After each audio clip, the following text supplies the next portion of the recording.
iPhone 4S back glass repair.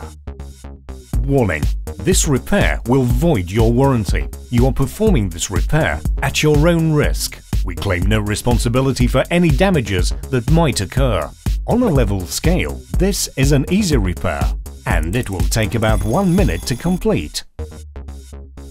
To perform this repair, you will need 5-point Pentalobe screwdriver. Optional, we recommend using Magmat for all your repair needs. To see Magmat in action, see our Magmat video. All these products and tools can be purchased at iPhoneRepairMiamiBeach.com. Don't forget to subscribe to our YouTube channel, like us on Facebook, and follow us on Twitter.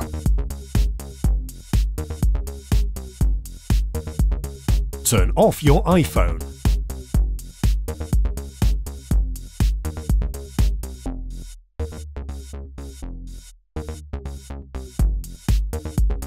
Remove the 2 bottom screws next to the dock connector.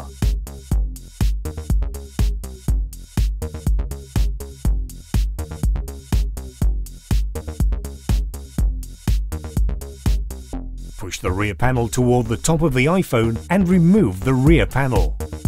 To reassemble your device, follow the steps in reverse order.